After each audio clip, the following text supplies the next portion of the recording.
Bueno, muy buenas tardes, sean todos muy bienvenidos.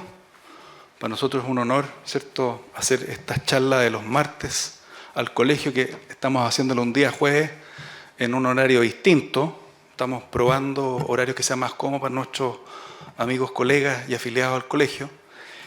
Bueno, y hoy día tenemos el honor y el placer de tener con nosotros al profesor Rubén Cáceres, quien es experto en responsabilidad médica. Ha editado y publicado 2 libros por la editorial Hammurabi sobre la materia. El primero de ellos es el daño corporal en la responsabilidad médica, y el segundo está titulado Código de Responsabilidad Profesional Médica. Entonces comprenderán ustedes que la charla va a tratar específicamente sobre responsabilidad médica y sanitaria, y quería, bueno, dejar con ustedes a Rubén, agradecerle infinitamente la generosidad de venir a compartir sus conocimientos, y lo interesante además que le ha hecho un profundo análisis de la jurisprudencia de nuestras cortes. Por lo tanto, creo yo que va a ser de bastante utilidad para todos los que nos dedicamos al ejercicio de la profesión. Así que dejo con usted a Rubén, y nuevamente muchísimas gracias por tu generosidad. Adelante.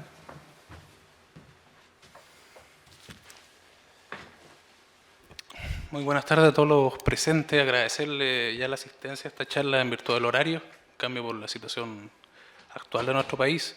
Agradecerle al Colegio de Abogados también por permitirme otorgar esta charla de una materia que en definitiva se ha explorado muy poco, no obstante que existen igual algunos libros de doctrina, algunos autores ya conocidos como el profesor Carlos Pizarro, el profesor Álvaro Vidal, el libro de la Academia Judicial, en fin, entre otros profesores ya que venían de antaño escribiendo sobre el tema.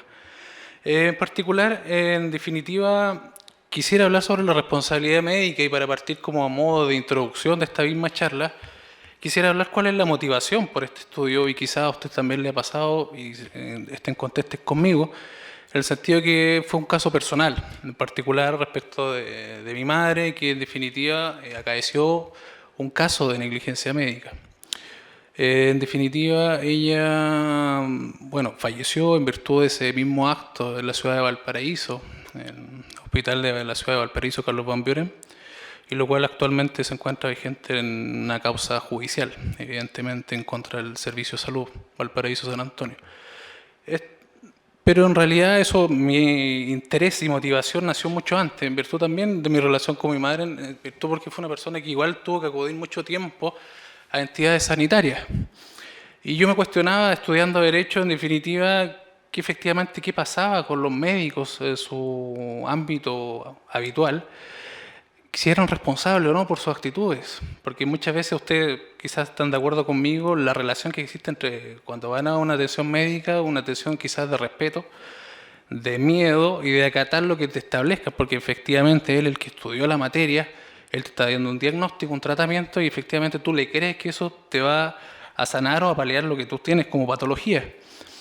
Entonces, en definitiva, veía muchos casos de malas atenciones, sobre todo estoy hablando del sector público, de malas atenciones, atenciones tardías, de mala forma, malos tratos respecto a los pacientes, muchos incumplimientos respecto de la ley Auge propiamente tal, que ya lo vamos a hablar a propósito de la charla, que la ley Auge establece distintos plazos en los cuales los profesionales médicos y las entidades sanitarias deben adherirse y cumplir a cabalidad. Y aún así, esos plazos son inconstitucionales, atentan contra derechos humanos, atentan contra derechos fundamentales, como lo vamos a ver en la charla, y bueno, espero que esa sea la conclusión al respecto. Entonces, la motivación, en definitiva, fue por esta unión a establecer desde ya estudiantes de Derecho, a establecer cuál es la responsabilidad de ellos, cuál es la responsabilidad del médico, y no solo por un acto de venganza, por así decirlo, si lo ven como un acto rencoroso, sino netamente para establecer que efectivamente yo estaba estudiando las normativas y saber si en Chile existía una normativa aplicable, como lo vamos a ver en las conclusiones o en las críticas al respecto de la misma charla, si efectivamente en Chile rige un régimen médico, por así decirlo, como pasa en Argentina, como pasa en Perú, para no irnos más lejos, ya que nosotros somos buenos para burlarnos de los peruanos, pero vamos a ver a lo largo de la charla que efectivamente ellos tienen normativa aplicable en muchos casos y vacíos que no se están regulados en Chile y que debiesen estar establecidos ya en el siglo XXI, año 2019. A modo de introducción, nuevamente quisiera citar esta frase de Benedicto XVI que nos habla de de que todo paciente, incluso el incurable, tiene el derecho a ser respetado y a ser valorado en su honra, en su dignidad, en su respeto por el solo hecho de ser humano, por el solo hecho de ser una persona, un ser humano, y en definitiva eso va de la mano con todo accionar médico. Entonces eso nos indica ya adentrarnos que efectivamente la conducta médica no es una conducta, por más que sea ligada a una ciencia que va en constante desarrollo, ellos puedan escudarse en decir que efectivamente hay cosas que no son previsibles, daños que no son previsibles, que no están a su alcance, por la tecnología, por los distintos avances de las enfermedades, por las mismas mutaciones que han existido, por los medicamentos, por las enfermedades que se estudió en la universidad, y en la práctica ocurre algo distinto, como también nos ocurre a nosotros los abogados, que muchas cosas nos enseñan en el aula, que son así de tal manera, manual, en fin, y ustedes en la práctica verán que hay muchas cosas y sutilezas que en definitiva uno lo aprende por la práctica, nada más que eso.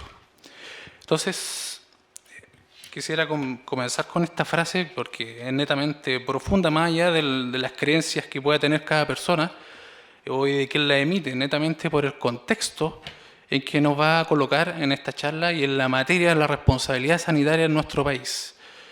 Que efectivamente yo puedo decir como afirmación preliminar que en nuestro país no existe un régimen médico como tal.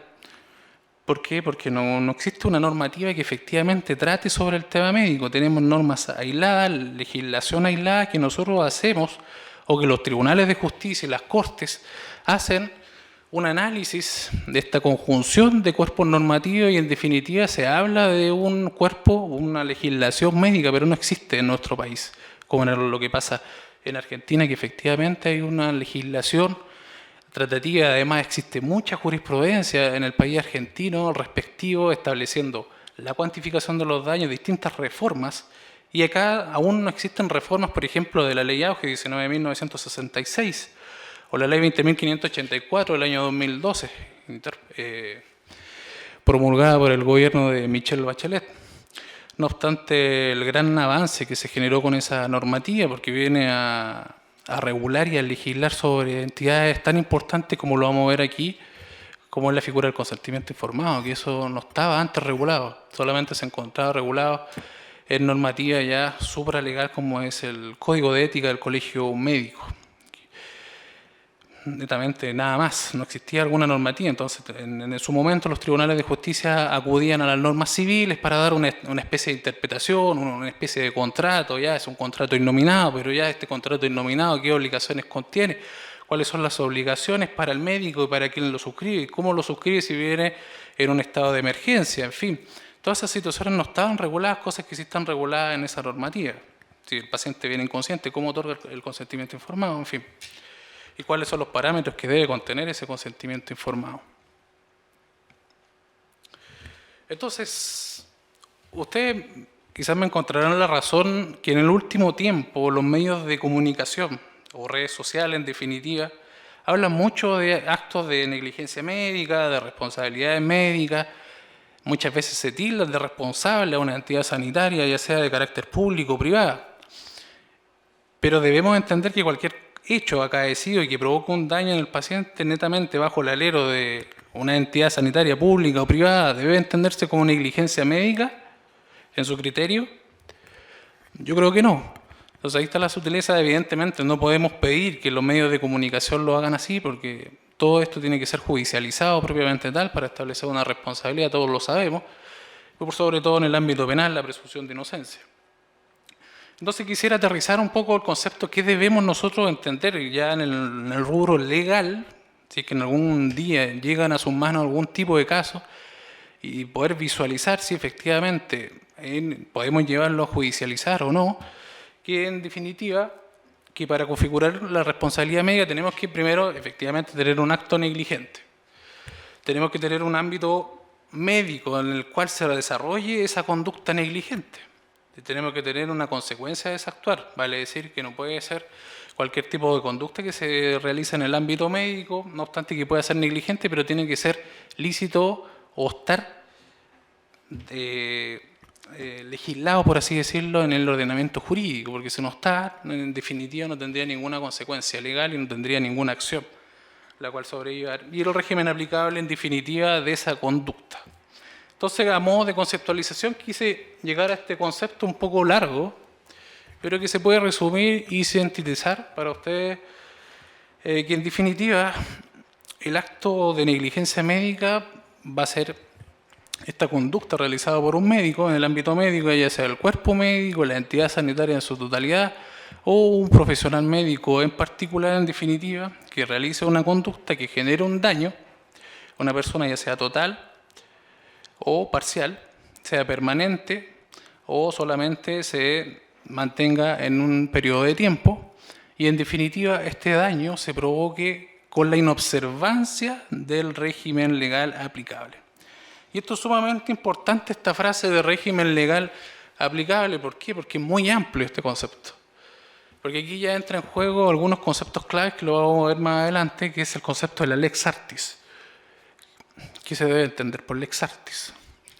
Y el régimen aplicable comprende ya la normativa administrativa, por ejemplo, en el ámbito público, son los distintos protocolos, guías clínicas, actas, memorándum que se dictaminan por el servicio de salud respectivo o el hospital respectivo en caso que no esté dentro de las redes asistenciales, como lo establece el decreto de ley respectivo, y asimismo las clínicas privadas que se sujetan a estos protocolos. ¿Y qué dicen estos protocolos, estos guías clínicas? Efectivamente son los patrones de conducta a los cuales debe sujetarse el profesional médico. Vale decir, ejemplo, llevándolo a la práctica, tenemos un caso de un paciente que ingresa por una afección cardíaca a una urgencia de un servicio público, a un hospital, y en definitiva ese paciente cardíaco se hace un ingreso por parte del personal administrativo, un ingreso tardío. Porque ustedes, no sé si les ha ocurrido, pero cuando ustedes ingresan, no es un profesional médico el que hace el ingreso del paciente en el mesón, en el mesón de atención. Netamente es un funcionario administrativo y que a usted le pide el relato, señor, ¿usted cuáles síntomas padece? Y usted le dice en lo que su habitualidad, en su coloquialidad, señala, no, me duele esto, me duele tal órgano, en fin. Y en definitiva, usted está sujeto al arbitrio de ese personal administrativo para que lo califique. Calificaciones que son de C1 a C5, calificaciones que van de la más pronta urgencia a la menor pronta urgencia y por tanto a lo más tardío en atención. C1 se refiere a 12-15 minutos, C5 a 5 horas y más. Y C3 evidentemente es el promedio, 3 horas, 2 horas, en fin. Entonces este paciente cardíaco, los protocolos establecen que debe ser atendido prontamente en virtud de los síntomas que está, ser estabilizado, ser tomado exámenes, ser hospitalizado, en fin, y ser atendido por un profesional especialista en cardiología. Y un caso en la práctica que pasó en la realidad, me pasó personalmente, no voy a dar nombre ni nada, en definitiva, este paciente falleció porque no se dieron las atenciones oportunas. La entidad hospitalaria sanitaria se defendió. ¿Cómo se defendió? Diciendo que efectivamente se habían cumplido todos los parámetros establecidos para la atención de los pacientes cardíacos. No acompañó ningún medio de prueba, solamente contestando y rechazando en todas sus partes la pretensión del demandante, que eran los herederos del occiso, de la persona fallecida.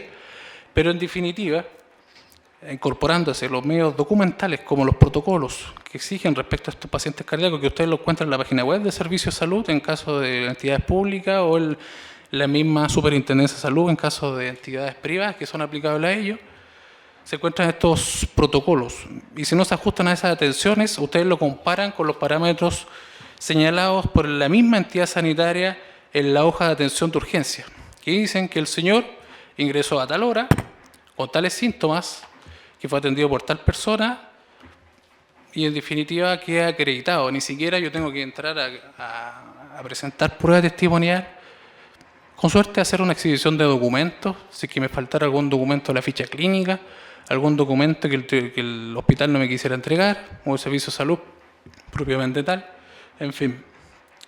Entonces, en definitiva, ven que estos casos,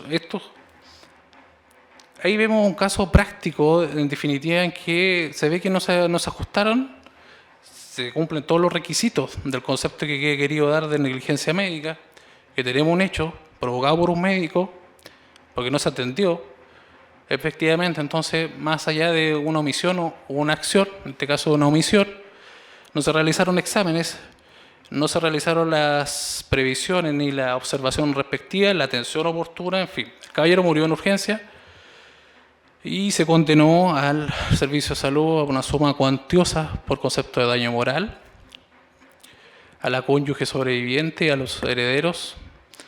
Y en definitiva, bueno, como lo vamos a ver más adelante a propósito del quantum de las indemnizaciones, los parámetros que tuvo a la vista tanto los tribunales de primera instancia, Corte de Apelaciones y en definitiva Corte Suprema, que en la práctica, ustedes al momento en que vean casos, más allá de los que voy a mencionar y vamos a hablar aquí en la charla, es la Corte Suprema en la que viene muchas veces a dar la razón al paciente. Porque la Corte de Apelaciones ni el Tribunal de Primera Instancia hacen interpretaciones muchas veces quizás ajena a lo que efectivamente establece la norma. Se hacen interpretaciones, y esto no lo estoy diciendo por atacar el Poder Judicial, sino que netamente lo vamos a ver gráficamente en los casos de los fallos puntuales, que es así. En definitiva se rechaza en primera instancia, se confirma por la Corte de Apelaciones y Corte Suprema viene a establecer los parámetros en los que erró en virtud de la casación en fondo interpuesta por el recurrente, y además los parámetros que debió haber tenido tanto en primera instancia como la Corte de Apelaciones.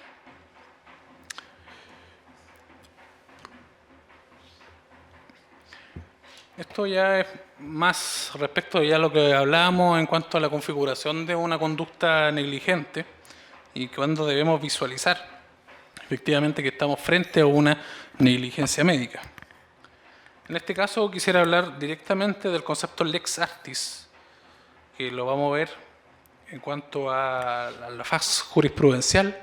Esto es porque se trajo de varios fallos que se analizan a propósito del libro que se mencionó en la presentación, que se llama Código de Responsabilidad Profesional Médico, en el cual personalmente hice una recopilación tanto de la normativa, así como también las concordancias, sistematización y también la aplicación jurisprudencial de los mismos conceptos y normativas que estaban aplicables, que son los tópicos principales. Entonces existe este concepto principal que se llama lex artis, pero muchas personas no saben a qué se refiere. Muchas veces ustedes lo van a ver en los fallos, lo van a ver en los casos, en la misma página del Poder Judicial cuando habla de los casos de las condenas. Y en definitiva, si ustedes le preguntan a un médico, tampoco ustedes, tú médico o doctor, en definitiva, ¿sabe? ¿Me podría dar un concepto de lex artis? Quizás no lo han escuchado nunca, no saben, no tienen idea. Entonces, yo quisiera graficar y sintetizar aquí en esta charla que el concepto de lex artis, para entenderlo bien, es la conjunción de los conocimientos afianzados académicamente por el médico, así también, por la otra parte, los conocimientos adquiridos por la experiencia médica. Entonces tenemos esta concordancia entre estos ambos conocimientos que en definitiva se van a aplicar. ¿Cómo aplico los conocimientos académicos establecidos? En definitiva, por la ciencia, por la especialidad que estoy atendiendo. Y la experiencia que me da, que yo tengo que sujetarme a los protocolos, a los reglamentos, a las normativas de atención, cómo tengo que intervenir, cuán pronto tengo que tomar decisiones. Y en definitiva, esa conjunción viene a establecer la lex artis. ¿Por qué hablo de que la lex artis es un concepto tan importante en nuestra legislación y en esta jurisprudencia en materia sanitaria?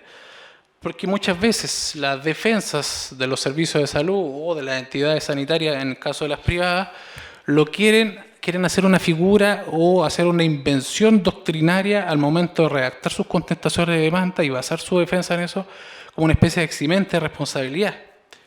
¿Por qué? Porque dicen que efectivamente al cumplir con estos protocolos, en definitiva serían eximentes del daño que se les está atribuyendo. Al cumplir que efectivamente realizó las conductas debidas y además, como ejemplo, el caso de cardiología de la persona, si hubiera sido atendida en su momento y la persona hubiera sido cuidada, hubiera sido tomado los controles respectivos y esa estaba una controlación por parte de algún enfermero y del mismo doctor especialista, y la persona hubiera fallecido de igual forma. Efectivamente, ella no había más que hacer porque efectivamente estaban cumpliendo los protocolos, estaba siendo el señor atendido, en definitiva, y además tú puedes agregar como defensa que si la persona tenía un historial médico, viendo su ficha clínica, como lo vamos a ver en algunos de los casos, que así se defiende la parte demandada en ese sentido de que el paciente tenía un historial negligente, vale decir, traspasan a él que él tenía una conducta negligente con su salud. Vale decir que él no se había controlado en el mismo recinto hospitalario hace 10 años por diabetes, por nutricionistas, por el tema cardiólogo, no había retirado sus medicamentos, nada. Entonces, en definitiva, eso le valió a los parientes del paciente que en definitiva fuera condenado y rechazada la acción respectiva. Entonces, eso también es interesante ver desde la otra óptica el tema de la defensa, en cuanto netamente, si algún momento les toca defender también la otra parte, porque es muy fácil hablar de negligencia médica, ya vamos a demandarlo, en fin, vamos a ver también la figura de la mediación obligatoria, que es propia de este proceso, y la judicialización propiamente tal. Entonces también tener este concepto sumamente claro en la práctica. Entonces, como lo vamos a ver en algunos fallos, que la Corte ha establecido que en definitiva el peso y la carga de la prueba va a recaer siempre respecto de la entidad sanitaria. Ellos tienen que probar que efectivamente se ajustaron a los protocolos y muchas veces los tribunales de primera instancia y de Corte de Apelaciones no los solicitan, porque en definitiva establecen que la carga de la prueba tiene que ser del paciente. El paciente tiene que decir, falta de servicio. Pero ¿cómo la falta de servicio? Tiene que acreditar que efectivamente ya no funcionó mal, no funcionó, funcionó tardíamente, de forma irregular y además el daño que provocó, y no basta con la relación causal del funcionamiento de forma defectuosa con el daño provocado en el paciente, sino que además tengo que entrar a probar si efectivamente se ajustaron a la Lex Artis o no, porque si no, en definitiva vendría a eximir de responsabilidad a la entidad sanitaria. Lo cual no opera así, porque en definitiva la única eximente de responsabilidad y de no indemnizar los daños ocurridos lo establece el propio artículo 41 de la Ley 19.966, que es la Ley Auge, que establece que no serán indemnizables los daños que no sean previstos por ya sea el profesional médico, el cuerpo médico, en fin, quien interviniese en la actuación médica, no obstante la aplicación de sus conocimientos, la ciencia médica en particular. Vale decir que estamos hablando indirectamente de la Lex Artis. No obstante haber aplicado todos estos protocolos, en definitiva no se pudo haber previsto el fallecimiento de tal persona o que caeció tal patología, en virtud de que igual estaba siendo controlado, se habían aplicado los protocolos, en fin, pero en definitiva el caballero falleció por otra causa que no es atribuible a mi responsabilidad. ¿Sí? No sé si existe algún tipo de consulta hasta el momento. ¿He oído muy rápido o poco claro? ¿No? ¿Bien? Esto es sumamente importante porque va de la mano del concepto de negligencia médica y del concepto del Lex Artis, porque hablamos propiamente tal de una imprudencia médica, que la conducta médica debida, ya sea a modo teórico, doctrinario, y además en nuestros tribunales se va a solicitar que nosotros plasmemos nuestra demanda como actores, que en definitiva establezcamos cuál ha sido la actuación debida por parte del cuerpo médico. Entonces, en ese sentido, tenemos que una imprudencia médica se va a provocar cuando hay una falta de atención por parte del médico y además una falta de previsión. Eso es sumamente importante. Y esto netamente va directamente relacionado con el tema de los plazos, el tema de la atención, el tema de los protocolos, aunque suene majadero, pero en definitiva el tema de los protocolos es sumamente importante al momento en que ustedes quieran demandar por este tipo de materias, para establecer si efectivamente se cumplieron los plazos, se cumplieron los protocolos y además otras sutilezas respectivas a las patologías en particular, porque ustedes ingresan a la página web y lo van a encontrar por patologías. No van a encontrar un documento estándar y ya apliquémoslo a todas las enfermedades que llegan a la entidad sanitaria. No. Respecto a cardiologías, hepáticas, odontológicas, oftalmológicas, en fin. Entonces son igual, porque es evidente, no podemos hacer un documento estándar, que lo vamos a ver que es también uno de los errores recurrentes a propósito de hablar de la figura del consentimiento informado. ¿Por qué hablo de los errores recurrentes en materia de consentimiento informado? Porque hay una especie de documentos estándar que se hacen relativo a eso. Lo vamos a hablar a propósito de la normativa para citarles textualmente lo que dice la normativa, cuáles son los requisitos y los parámetros que debe contener eso. ¿Por qué voy con estos tópicos puntuales, lex artis, negligencia, relación médico-paciente, consentimiento informado? Porque en definitiva, muchas veces quizás como abogado puede llegar a sus manos un caso de negligencia médica, listo, como lo partimos en esta charla, en la introducción. Sí, pasó en un hospital, el caballero murió, pero tú vas viendo, baja el protocolo y en definitiva ves la atención, ves los datos de urgencia y no se encuadra dentro. Por eso es muy, muy importante que en este caso hay que estudiar mucho el tema de las normativas administrativas más que las legales. Tener muy claro eso, tener muy claro el tema de la prueba, cómo generarlo, que lo vamos a ver más adelante, porque hubieron, ejemplo, un caso que se cayó porque no se presentó un certificado de nacimiento para acreditar la calidad de heredero del paciente fallecido.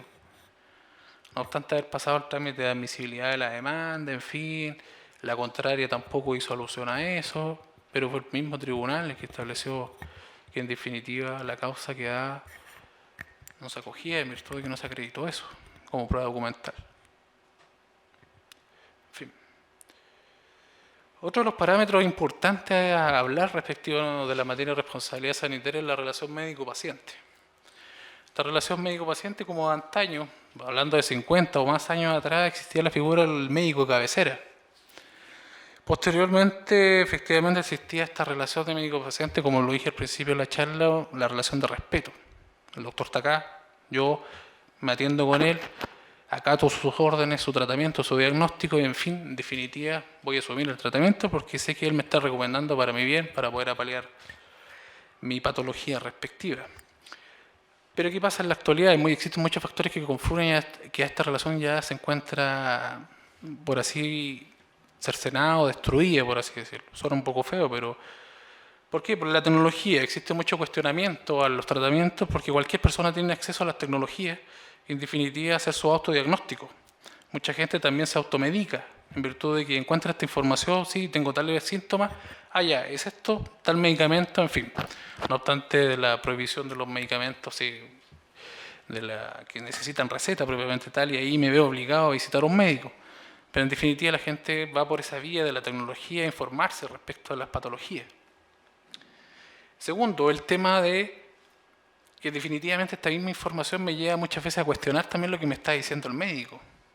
Y muchas veces se ha enfrentado o quizás incluso a tener malos tratos con el mismo médico en virtud de que, mira, en internet sale tal remedio, tal tratamiento y tú no me estás diciendo esto, me estás solicitando exámenes que en internet yo vi que eso no era para mi enfermedad.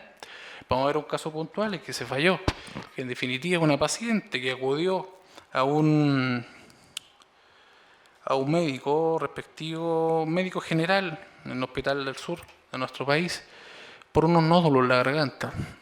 Se le diagnosticó que tenía un eritema nudoso y en definitiva la diagnosticaron como una paciente que podía tener tuberculosis. Se ingresa al programa público de tuberculosis en el cual se le suministran drogas y medicamentos fuertes. ¿Y cuáles las contraindicaciones? Que finalmente va a provocar un daño hepático en el paciente. Pasan meses, el paciente se siente mal, ya no soporta la suministración de estos medicamentos, tenía un color amarillo en sus ojos, en su piel, y en definitivamente fallece. En ese entretanto, antes de fallecer, los mismos doctores se dan cuenta que efectivamente hay que suspender la suministración de este medicamento y además tomar exámenes que el protocolo para los pacientes de tuberculosis establecía que debiese haberse controlado desde que inició el tratamiento en adelante, no exámenes cada cierto tiempo, sino, sí, me equivoco, cada cierto tiempo, no desde, te voy a hacer un tratamiento de 2 años y al segundo año te tomo exámenes para ver cómo vamos, no es así, es como va el desarrollo, la evolución. En definitiva terminó con daño hepático, está en lista de espera para trasplante y en esa espera de lista de espera, valga la redundancia, fallece. En definitiva, los herederos tanto como su cónyuge sobreviviente, demandan a la entidad sanitaria, en este caso al servicio de salud respectivo, y se adjudica una indemnización por daño moral por 100 millones de pesos y 50 millones para cada heredero. Que en definitiva fue la Corte Suprema que estableció que efectivamente debiese indemnizarse, porque la causa había sido rechazada en primera instancia y en segunda instancia había sido confirmada al respecto. ¿Por qué? Porque en definitiva el Tribunal de Primera Instancia había establecido que no había una relación causal entre el diagnóstico de tuberculosis con el daño provocado en el daño hepático. Y en definitiva no había una relación causal. Yo hago una pregunta abierta a usted. ¿Existe una relación causal entre esa conducta y el daño provocado a la paciente? Evidentemente.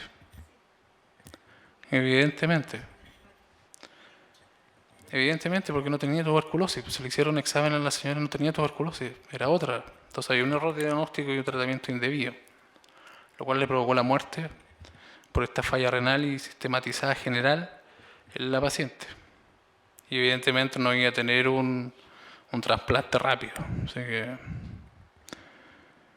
en definitiva, bueno, fue la Corte que razonó que efectivamente debiesen cumplirse los parámetros y que no había que establecer esta carga probatoria a la demandante, establecer esta relación de causalidad, sino que estaba aprobado por los solos hechos.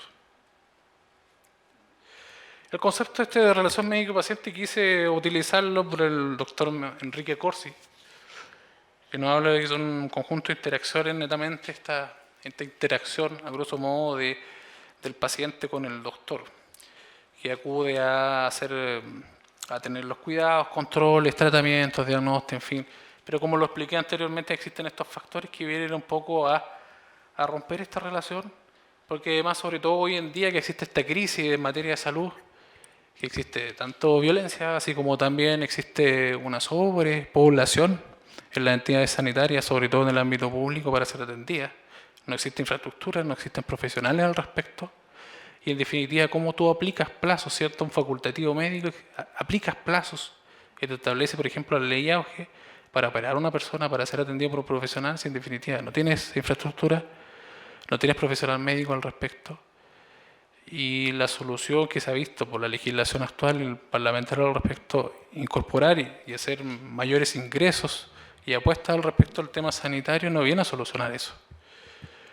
Viene a solucionar el tema con una profundización propia del conocimiento en materia sanitaria, de que nuestros parlamentarios sepan de la materia, para poder establecer efectivamente un régimen aplicable en materia sanitaria. No puede ser que estemos ubicando normas de distintos cuerpos normativos. Tú me dirás, pero está todo en la ley Auge, ahí está la ley normativa de sanitaria. No, no es todo. Porque la ley también se remite en algunos aspectos al reglamento. A propósito del tema de la mediación, se remite a un reglamento, no lo regula propiamente tal la misma ley, establece la norma nomás, pero hace un llamado y una vinculación, concordancia con el tema del reglamento respectivo relativo a la mediación. El consentimiento informado está regulado en la ley 20.584, en el artículo 10 y 14 del mismo cuerpo normativo lo encontramos establecido, y viene a establecer netamente a modo de síntesis y resumen cuáles son los parámetros que debe seguir el médico, el cuerpo médico en definitiva, al momento de hacer una actuación médica. Entonces, finalmente, tiene que darle a conocer al paciente los riesgos de la intervención quirúrgica del índole que sea. ¿Sí? Entonces, no sé si a usted le ha tocado ver un documento de consentimiento informado o que han vivido por experiencia propia. Son documentos más de carácter general. Se establece a grosso modo que efectivamente se le informaron los riesgos al paciente, pero no se indica cuáles riesgos, cuáles posibles tratamientos, cuáles posibles además contraindicaciones, cuál va a ser el posoperatorio respecto al paciente. Netamente se remite a que la persona tiene que firmar para poder realizar la intervención respectiva. Entonces ya se transforma de un consentimiento a un asentimiento, porque yo como paciente ya me veo obligado a que tengo que aceptar la intervención. Uno, porque no tengo los recursos, no puedo aceptar una segunda opinión en el caso de que no tenga los recursos. Solamente eso se lleva a la práctica en el ámbito cuando hay cáncer, hay tumores. Efectivamente la gente es más partidaria de escuchar una segunda opinión, un segundo tratamiento, en virtud de no netamente, directamente someterme a un tratamiento de quimioterapia, radiación, en fin, que son más invasivos y afectan más la integridad física del paciente. Y además establece que deben establecer esta información. Entonces ustedes me dirán, el médico le puede informar, pero además tiene que cumplir con un requisito que no lo dice la ley, pero se subentiende indirectamente que tiene que estar desprovisto de todo tecnicismo. Porque el médico no me puede venir a hablar con tecnicismo y yo no entiendo nada, ya sí, doctor, ya, ok, firmemos, suscriba y... Bueno, no estoy entendiendo los tecnicismos que me está diciendo, sí, que usted puede parecer de tal esto. Dígame en la práctica, que me va a afectar un órgano. Eso es otro requisito que no se cumple. Entonces muchas veces se ha entendido por la defensa de las entidades sanitarias que solamente ya se cumple y se exime al facultativo, al equipo médico, con la suscripción. No, pero que usted lo suscribió, el consentimiento informado y listo. Cumplimos nosotros con nuestro deber que establece la ley en el artículo 38 en particular. Y el particular con la ley 20.584, el artículo 10 y 14. Entonces, cumplimos con eso y en definitiva acompañar el documento, pero un documento totalmente general. Muchas también veces se emanan estos documentos de carácter general, entonces en definitiva, ¿cómo tú vas a defender a la entidad sanitaria si en definitiva estos documentos no están explicitados como lo establece la ley? Es otro de los parámetros también a tener en consideración en caso que toque la defensa. Muchos casos también se han perdido por ese tipo de debilidades, porque se incorporan a este documento con, esta es mi prueba fuerte, prueba documental, vamos.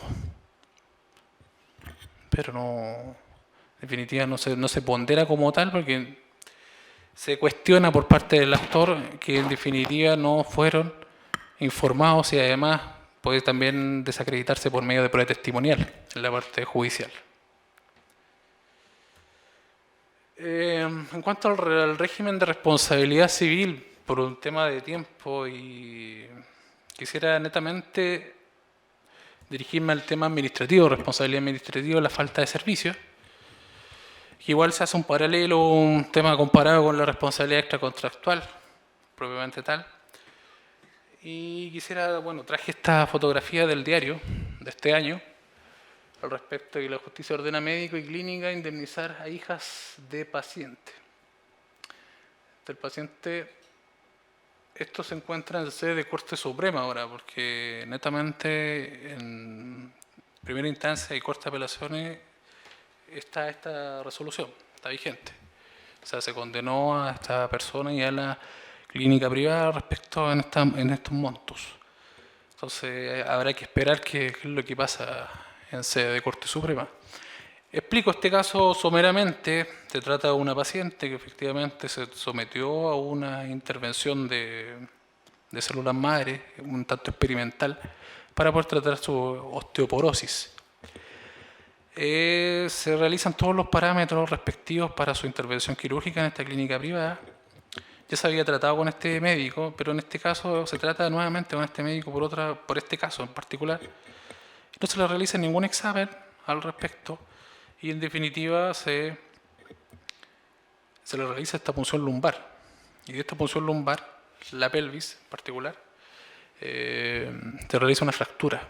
En virtud de esta misma osteoporosis, ya los huesos estaban un poco dañados, entonces en definitiva hacer esta intervención que ya en una persona joven es súper grave, es súper complicada, en esta persona ya mayor, en definitiva provocó esta fractura y sangramiento, hemorragia. Hemorragia que se vino a manifestar posterior, evidentemente, el posoperatorio. Y lo que pasa es que, en definitiva, en este caso, el doctor terminó la operación. Y sus servicios contaban con la operación y él se iba para su casa. Terminaba su turno. Entonces él se iba ayer y le decían, doctor, mire, la paciente está teniendo un ataque cardíaco. En definitiva, por esta hemorragia. No, yo terminé mi atención, mis servicios contemplaban solamente mi operación y chao. Y el equipo de turno se tenía que hacer cargo. El equipo de turno al principio no se dio cuenta de efectivamente esta hemorragia y horas más tarde se dio cuenta que efectivamente existía una hemorragia interna que había que volver a intervenirla para poder operar esta hemorragia y en definitiva la paciente en este intertanto fallece. El médico, tanto como la clínica, se defienden en sus contestaciones que se cumplieron con todos los protocolos, de que sus servicios efectivamente, insiste con la misma tesis, de que sus servicios contemplaban y se había suscrito solamente este contrato de prestación de servicios para la operación, no contaban para el posoperatorio. Pero lo cual alude que efectivamente en este sentido la obligación del médico no se termina en la sola intervención, sino que además que lo que deviene con su intervención, que eso es lo que erró, yo creo que la defensa por parte del abogado, del doctor y de la clínica, que en definitiva no era sustentable esa tesis, de que netamente había un contrato de prestación médica, y aquí netamente nos fuimos a la figura un poco de la sede contractual, no obstante que fue extracontractual esto, pero es que yo aludo en que la suscripción de este contrato médico, su única obligación era eso. Y además tampoco se le hicieron exámenes posteriores en virtud de estos ataques. Fue posterior y ya que un determinado personal médico estableció que efectivamente había que realizar un examen y que determinó la existencia de esta hemorragia interna y que devino como relación causal en la muerte de la paciente. Entonces, en definitiva, se condenó. Ya se ha confirmado la cuarta apelación, lo más probable es que en la Corte Suprema yo creo que esto va a mantener la misma realidad, en razón también de otros fallos que ha venido estableciendo la misma Corte. Y además que los fallos son claros, son precisos y además los invito, yo creo que al final de la charla los voy a mencionar el rol por si a alguien le interesa leerlo en mayor detalle. Por temas de tiempo no puedo entrar en mayores detalles como contestó, pero es muy importante también ver ese juego, ese contrapunto que se da entre la demanda y la contestación y cómo va analizando el tribunal con los medios de prueba que se van aportando, cómo se van objetando también las distintas pruebas y cómo sustenta esa tesis, que finalmente se llega a la conclusión de que era insustentable, pero cómo él la defiende desde la contestación en adelante con los medios de prueba. Aquí están propiamente tal los fallos. Bueno, se los quieren anotar.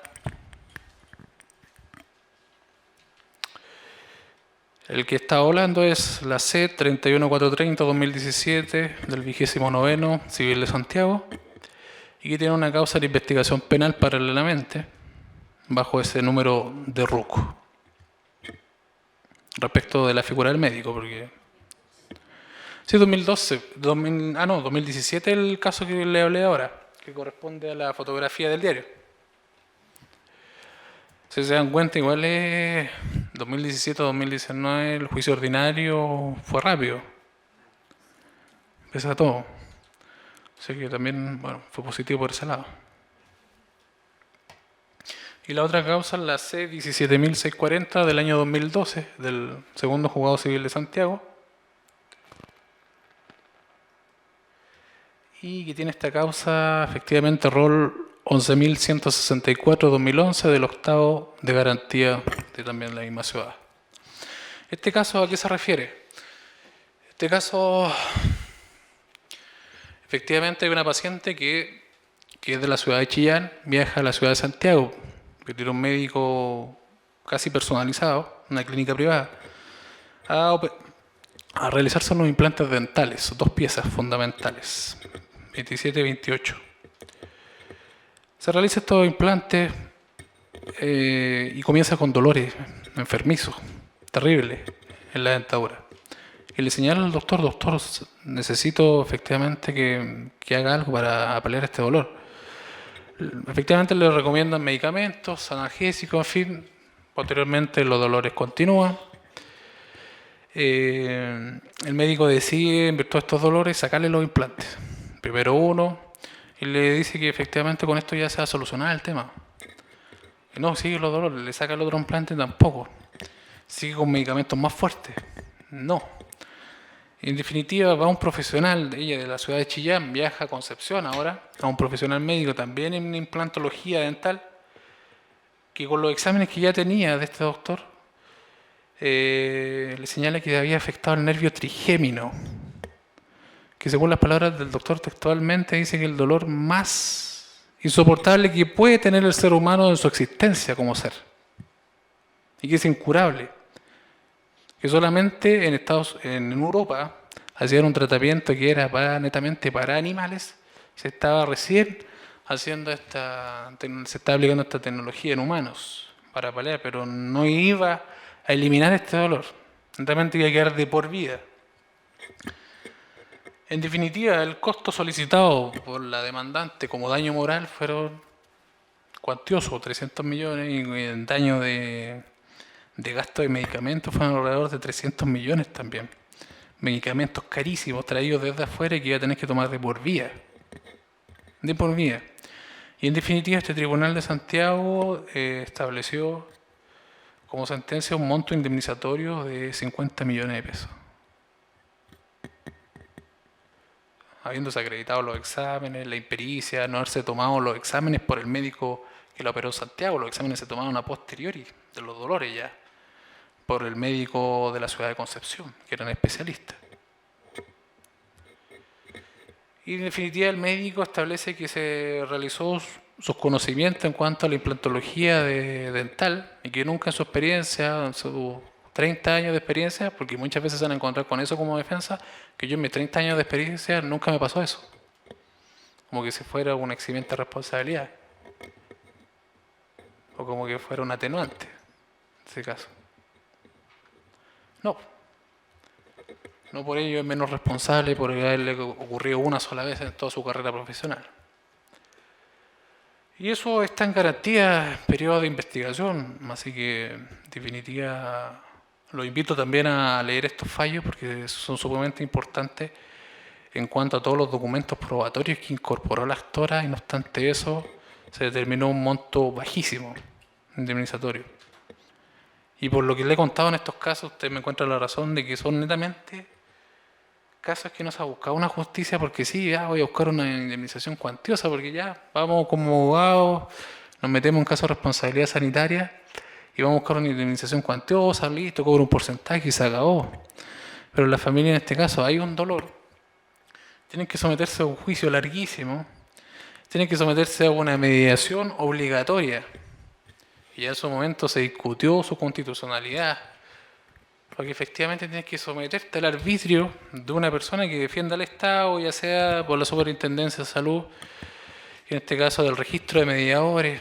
Además tienes que costear tú, en el caso del mundo privado, tu mediación, en el mundo público tienes que ir a este mediador del Consejo de Defensa del Estado, que conoce muchas veces al abogado de la entidad sanitaria porque no lo ha visto por primera vez, lo ha visto en varios casos.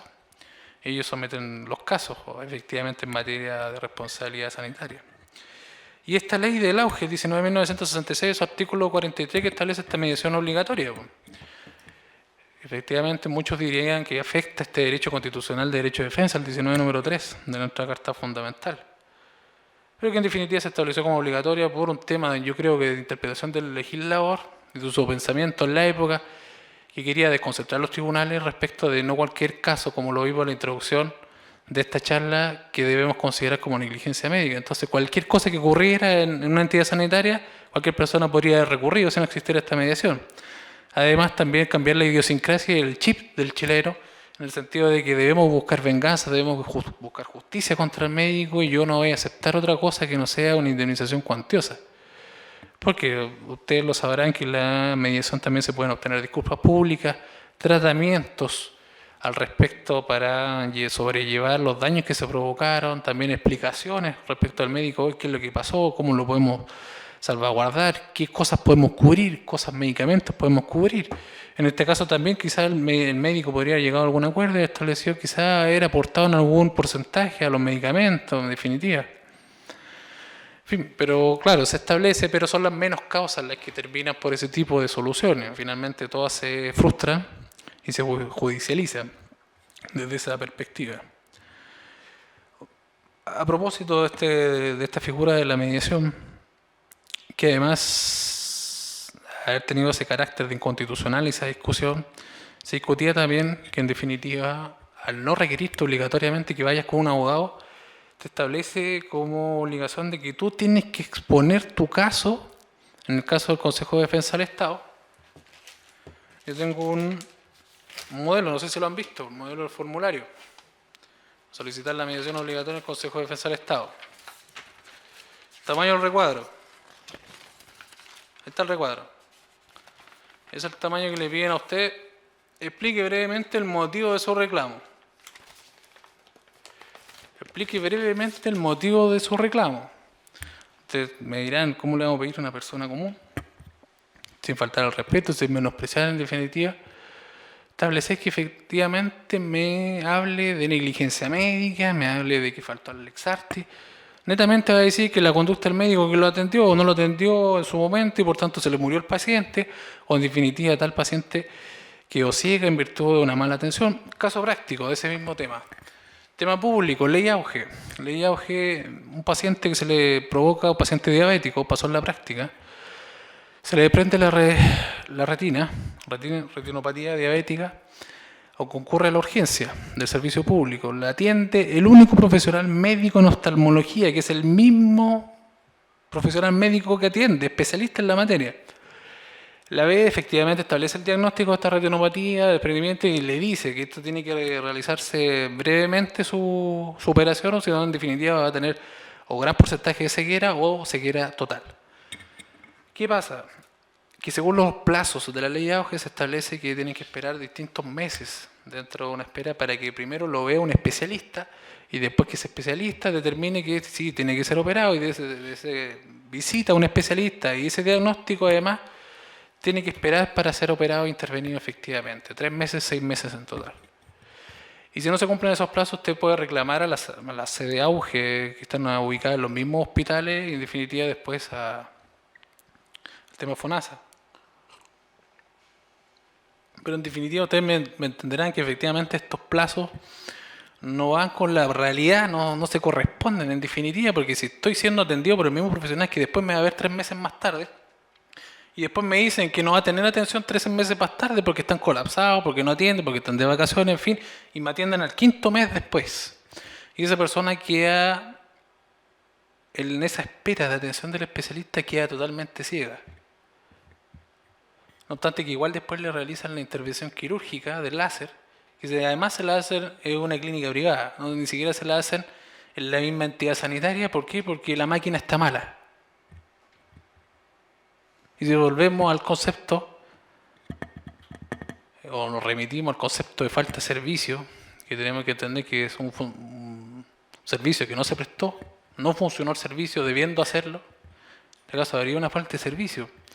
No obstante que ellos me pueden decir, no, que los plazos auge, sí, pero que el profesional no está. ¿Cómo no va a estar si el profesional médico es el mismo que atendió en urgencia? Entonces son cosas que se pueden haber evitado, haber adelantado estos plazos.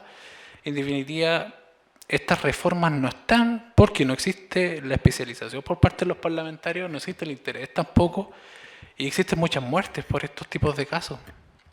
Y no se habla de esta materia. Muchas personas que entran sanas, se le hace un mal diagnóstico y terminan fallecidas, provocando un daño que estos millones cuantiosos que ustedes dicen, pero ¿cómo no le va a gastar con 300 millones a la familia por la muerte del paciente? No. Yo en mi caso falleció mi madre y a mí en ese sentido nada viene a reemplazar, y no lo estoy diciendo para quedar bien y dar un discurso protocolar. Son cosas que no, en definitiva, claro, como lo dice la doctrina también, ninguna indemnización va a venir aquí a hacer una especie de compensación o a reparar. Bueno, viene a reparar, pero en definitiva no es eso. Por eso digo que al principio son estas susceptibilidades y vicisitudes que se dan tanto en el rubro médico como en el mundo legal, que solamente nosotros las aprendemos en la práctica. Muchas veces yo también me pongo en la óptica del médico, en definitiva, que claro, son los profesionales más cuestionados hoy en día, porque en definitiva, claro, en sus manos también es jurídico, como la vida, la salud, integridad física, psicológica de los pacientes. Y que en particular, cualquier decisión que ellos tomen, va a ser cuestionada. O si el protocolo efectivamente está actualizado, porque claro, nosotros hablamos de protocolo y el protocolo tiene una fecha tanto, 2007, y vemos estudios internacionales de la misma enfermedad, ejemplo, la tuberculosis. Actualmente ya no se está tratando ese medicamento porque está prohibido en Europa porque genera la muerte a las 2 semanas, por dar un ejemplo. Y esos protocolos no se han actualizado, entonces en definitiva estamos defendiéndonos en base a esos hechos también. Entonces ya en definitiva al no existir este reglamento o esta legislación legal en materia sanitaria, entra a hablar de un montón de cuestionamientos que deben darse solución prontamente por reformas parlamentarias. Más allá de que se contemple una norma en la Constitución o en la nueva Constitución, en fin, vaya a saber lo que va a pasar con eso, ¿no? Pero esto va mucho más allá, de establecer efectivamente una comisión de salud que en definitiva venga a establecer un régimen unificado, uniformado, y así también va a dar luces y directrices, a dar una certeza jurídica en cuanto a los tribunales de justicia. Porque a usted le habrá pasado en la práctica que muchos casos similares tienen resoluciones distintas. Acabamos de escuchar, bueno, la semana pasada dio una entrevista el ministro de la Corte Suprema, Sergio Muñoz. En definitiva se habían establecido algunos criterios respecto a la tercera sala en cuanto a materia de salud, por ejemplo. Para un tema de dar una certeza jurídica y unificación en cuanto a los criterios a establecer, cosa que tú no tengas sorpresa al momento después de recurrir. No estés casi encomendándote a un santo, chuta, ojalá que me acojan el argumento, porque en realidad esto como es tan amplio, es tan nueva esta materia, tan inexplorada, que no sé si el tribunal va a acceder, porque quizás no están actualizados sus conocimientos, en fin.